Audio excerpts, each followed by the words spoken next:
Hello అండి, welcome back to our channel. ఈరోజు story అందాల రాక్షసి ఎపిసోడ్ 25.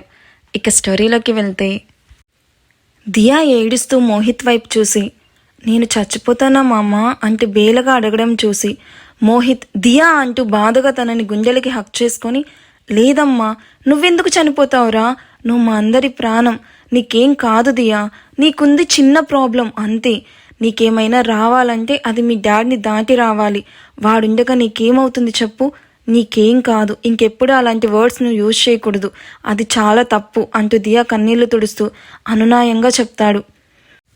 నాకు డాడ్ మమ్మాలతో హ్యాపీగా ఉండాలనుంది మా అమ్మతో నాకు కొన్ని కూడా హ్యాపీ మూమెంట్స్ లేవు.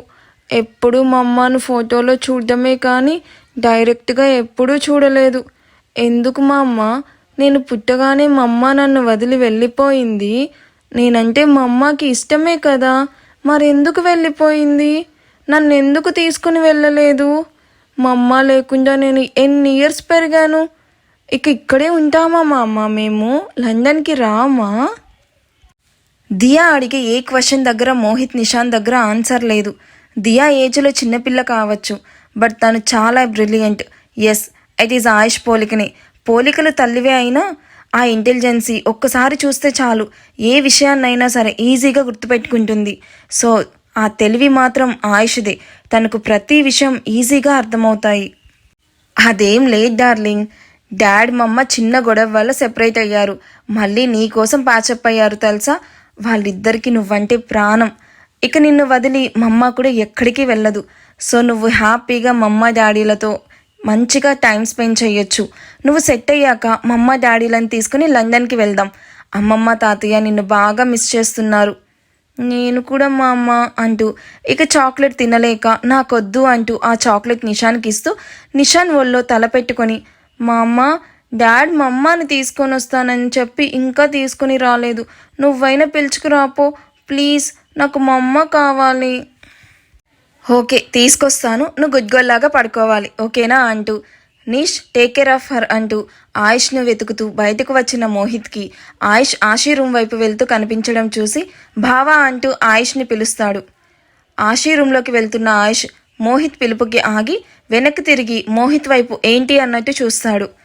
ఎక్కడికి వెళ్తున్నావు బావా, నీకోసమే చూస్తున్నాను, దియాతో ఆశీని తీసుకొస్తానన్నావట, అక్కడ దియా మమ్మ అంటూ ఆశీనే కలవరిస్తుంది.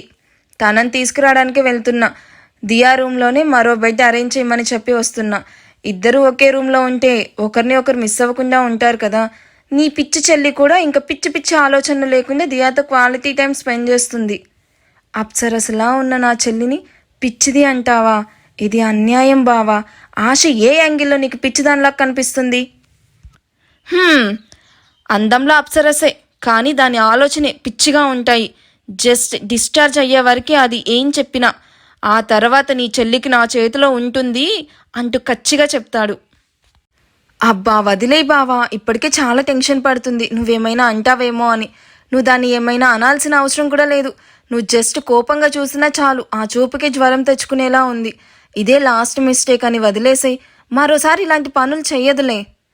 దాన్ని బాగానే వెనకేసుకొని వస్తున్నావులే కానీ ఆశీకి నిజంగా నేనంటే భయం ఉంటే నాతో అలా మాట్లాడదు, ఇందాక చూసావుగా రూమ్లో, నాకు ఆత్మాభిమానం లేదంట, దానికి మాత్రం ఉందట, ఎంత పొగరుగా మాట్లాడింది, నీ చెల్లికి బాగా కొవ్వు పట్టింది, దాన్ని ఎలా కరిగించాలో నాకు బాగా తెలుసు, నువ్వు మా ఇద్దరి మధ్యలోకి రాకు అంటూ సీరియస్గా చూస్తూ, నాకు తెలియకుండా మహల్ నుంచి తప్పించుకొని వెళ్ళినందుకు నీ చెల్లిని పనిష్ చెయ్యాలి, ఇందులో ఎవరు చెప్పినా నేను వినను అంటూ కోపంగా చెప్పి ఆశీ రూమ్లోకి వెళ్తాడు.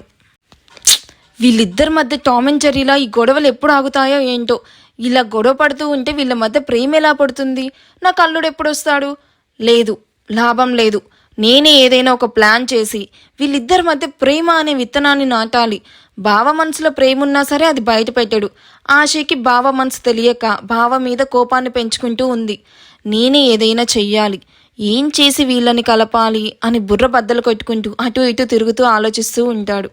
ఆయుష్ ఆశీ రూమ్లోకి వెళ్ళేసరికి రాగిని సోఫాలో కూర్చొని నిద్రపోతూ కనిపిస్తుంది. రాగిని వైపు ఓసారి చూసి ఆశీ బెడ్ వైపు నడుస్తాడు. ఆశీ రైట్ సైడ్ తిరిగి ఒక చేతిని తల కింద మరో చేతిని నడుం మీద వేసుకుని పడుకొని కనిపిస్తుంది. ఆయుష్ మెల్లగా నుదుటిన డాన్స్ చేస్తూ ఉన్న హెయిర్ని చెవి వెనక పెడుతూ ఎర్రగా ఊరిస్తూ ఉన్న ఆశీ పెదాలను అంటనట్టుగా చిన్న షేక్ ఇచ్చి ఆశీని 2 చేతులతో ఎత్తుకుని ఆ రూమ్లో నుండి బయటకు నడుస్తాడు. బెడ్ మీద పడుకొనున్న తను సడన్గా గాల్లో తేలినట్టు అనిపించడంతో మెల్లగా కళ్ళు తెరిచిన ఆశీకి తను ఆయుష్ చేతిలో ఉండడం గమనించి ఓ చేత్తో ఆయుష్ మెడను చుట్టేస్తూ ఆయుష్ వైపు భయంగా చూస్తూ నేనిందాక వాగిన వాగుడికి కోపం వచ్చేమన్న టెర్రస్ మీదకి తీసుకెళ్లి తోసేస్తాడా ఏంటి అని అనుకుంటూ కళ్ళు పెద్దవి చేస్తూ ఆయుష్ వైపు భయంగా చూస్తూ ఆయుష్ గారు అంటూ మెల్లగా పిలుస్తుంది. ఆయుష్ ఆశీ వైపు సీరియస్ లుక్ ఇవ్వడం చూసి గుటకలు మింగుతూ స నీకు నత్తి కూడా ఉందా? నీ బీస్ట్ ఫేస్ని ఇంత దగ్గరగా చూస్తే నత్తేంటి? టైఫాయిడ్, మలేరియా, డెంగ్యూ అన్నీ తేడా లేకుండా లేని రోగం కూడా వచ్చేలా ఉందిరా సచ్చినోడా. అయినా నీలో కొంచెం కూడా హాస్య గ్రంథులు అనేవి లేవారా? ఎప్పుడు చూడు మొహాన్ని ఆముదం తాగిన వాడిలాగా అని పెట్టుకోనుంటావు. కాస్త ఫేస్లో ఎక్స్ప్రెషన్ మార్చరా, చూడలేక చస్తున్నాను. ఏంటి నన్ను మనసులో తిట్టుకుంటున్నావా అంటూ నడవడం ఆపి ఆశీ వైపు కోపంగా చూస్తూ అడుగుతాడు. అయ్యో ఎంత మాట ఆయుష్ గారు, నేను మిమ్మల్ని తిట్టుకోవడమా? అది జరిగే పనేనా అంటూ పళ్ళు బిగబెట్టి మీరు నాకు దైవంతో సమానం, అలాంటిది మిమ్మల్ని నేను తిట్టుకోవడమా చెప్పండి అంటూ ఇన్నోసెంట్ లాగా మొహాన్ని పెట్టుకుని చెప్తూ ఉన్న ఆశీ వైపు విసుగ్గా చూస్తూ ఈ ఎక్స్ట్రాలు తగ్గించు అంటూ దియా రూమ్ ఓపెన్ చేసి దియా పక్కనే అరేంజ్ చేసిన బెడ్ మీద ఆశీని పడుకోబెడతాడు. హుఫ్, దియా దగ్గరికి తీసుకొచ్చాడా, నేను ఇంకా ఏంటో అని భయపడ్డా అని నుదుటిన పడుతున్న చెమటను తుడుచుకుంటూ రిలాక్స్ అవుతూ ఊపిరి పీల్చుకుంటుంది. మై డియర్ పిచ్చి పిల్లం, నిన్నప్పుడే ఎలా చంపుతాననుకున్నావు? టార్చర్ చేసి రోజుకో స్టైల్లో నరకాన్ని చూపించి నా ఈగో సాటిస్ఫై చేసుకుంటాను అంటూ సైడ్ స్మైల్తో చెప్తున్న ఆయుష్ వైపు భయంగా చూస్తూ చూపు తిప్పేసుకుంటుంది. అది చూసిన ఆయుష్ నవ్వుకుంటూ మున్నా నుండి కాల్ రావడంతో నవ్వుతూ మాట్లాడుతూ ఉన్న దియా ఆశీల వైపు చూస్తూ కాల్ లిఫ్ట్ చేసి బయటికి వెళ్ళడం చూసిన నిషాన్ కూడా వెనకనే వెళ్తాడు. హలో మున్నా సార్, మీరు అడిగిన విషయం గురించి కనుక్కున్నాను. మన మహల్లో పనిచేస్తున్న ఏ ఒక్కరి దగ్గర కూడా మీరు చెప్పిన బ్రేస్లెట్ లేదు. నేను పక్కాగా కనుక్కున్నాను, అలాంటి బ్రేస్లెట్ ఎవరి దగ్గర లేదు. ఓకే, కాల్ యూ లేటర్ అంటూ కాల్ కట్ చేసి చైర్లో కూర్చొని వెనక్కి వాలి కళ్ళు మూసుకున్న ఆయుష్ను అప్పుడే అక్కడికి వచ్చిన మోహిత్, నిషాన్ చూసి ఒకరి వైపు ఒకరు చూసుకుంటూ ఆయుష్ వైపు చూస్తూ వాళ్ళు కూడా వెళ్ళి చైర్లో కూర్చుంటారు. అన్నయ్య, వాట్ హ్యాపెన్? ఆయుష్ కళ్ళు తెరిచి నిషాన్ వైపు చూసి నిన్న దియా బ్రీతింగ్ ప్రాబ్లంతో ఊపిరాడక ఇబ్బంది పడుతూ ఉన్నప్పుడు ఎవరో దియా రూమ్ డోర్ లాక్ చేయడం దియా చూసిందంట. వాట్ అంటూ ఇద్దరు ఆయుష్ చెప్పింది విని అదిరిపడతారు. అదే కాదు, దియా వాళ్ళ ఫేస్ను చూడలేకపోయినా వాళ్ళ హ్యాండ్కి white stone love birds bracelet ఉండడం తను గమనించింది. అదే మున్నాను కనుక్కోమని చెప్తే మహల్లో వర్క్ చేసే ఏ వర్కర్ దగ్గర అలాంటి బ్రేస్లెట్ లేదు అంటున్నాడు. సో ఇక ఆ పని చేసింది ఇంట్లో వాళ్ళే. ఆశి ఆ పని ప్రాణం పోయినా చెయ్యదు. మామ్ నువ్వు వైజాగ్లో ఉన్నారు అండ్ ఇక డాడ్కి బ్రేస్లెట్ వేసుకునే అలవాటు లేదు. ఇక మిగిలింది మామయ్య, ప్రణవి. ఇద్దరిలో ఎవరో పక్కాగా ఈ పని చేశారు. అది ఎవరు? మామయ్యకి దియా అంటే చాలా ఇష్టం అన్నయ్య. అలాంటి మామయ్యను అనుమానించడం చాలా తప్పు. అండ్ ప్రణవి కూడా దియాను బాగానే చూసుకుంటుంది. మరి తనెందుకు అలాంటి పని చేస్తుంది? మేబీ దియా పొరపాటు పడిందేమో అన్నయ్య. నో, దియా కరెక్ట్గానే చెప్పింది. తన మాటల్లో ఎక్కడ తడబాటు లేదు. సో దియా చెప్పింది నిజమే. బావా, నువ్వు చెప్పిన బ్రేస్లైట్ ఇందాక ప్రణవి హ్యాండ్కి ఉండడం నేను చూశాను. సో ఈ పని చేసింది అదే అంటూ కోపంగా చెప్పగానే ఆయుష్ కళ్ళు కోపంతో ఎర్రపడతాయి. హే, ప్రణవి గురించి ఆయుష్కి తెలిసిపోయేలా ఉందో. Let's party guys. ఈ ఎపిసోడ్ ఎలా అనిపించిందో నాకు కామెంట్ చేసేయండి. అండ్ ఇంకొకటి, ఈ రోజు నుంచి నేను చూపులు కలిసిన శుభవేళ వీడియో రూపంలో కాకుండా టెక్స్ట్ రూపంలో నేను వెబ్సైట్లో పబ్లిష్ చేస్తున్నాను. వన్స్ అక్కడ పబ్లిష్ చేశాక నేను యూట్యూబ్లో కమ్యూనిటీ పోస్ట్లో పోస్ట్ చేస్తాను. మీరు అక్కడ లింక్ ఇస్తాను కదా, ఆ లింక్ మీద క్లిక్ చేసి డైరెక్ట్గా వెబ్సైట్కి వెళ్ళిపోతుంది. మీరు ఏ యాప్స్ డౌన్లోడ్ చేసుకోవాల్సిన అవసరమే లేదు. మీకు అక్కడ చదవడానికి ఎలా అనిపిస్తుంది? స్టోరీ ఓకేనా? కంఫర్ట్గా ఉందా? ఏమన్నా ఇష్యూస్ ఏమన్నా ఫేస్ చేస్తున్నారా? నాకు కామెంట్లో చెప్పండి. ఇన్ ఫ్యూచర్లో కూడా నేను ఇప్పుడు చాలా స్టోరీస్ ఉంటాయి కదా, అన్నీ నేను వాయిస్ ఓవర్ ఇవ్వడం అంటే కష్టం కదా. సో మనం ఏం చేద్దామంటే కొన్ని స్టోరీస్ వెబ్సైట్లో ఇస్తాను, కొన్ని స్టోరీస్ యూట్యూబ్లో ఇస్తాను అనమాట వాయిస్ ఓవర్ ఇచ్చి. సో మీకు ఇది ఓకే అంటే మనం ఫర్దర్గా స్టార్ట్ చేద్దాము. లేదు మీకు కంఫర్ట్గా లేదు అంటే వీడియోస్ లాగే చేద్దాం. బట్ వీడియోస్ లాగా చేస్తే అది చాలా డిలే అయిపోతుంది.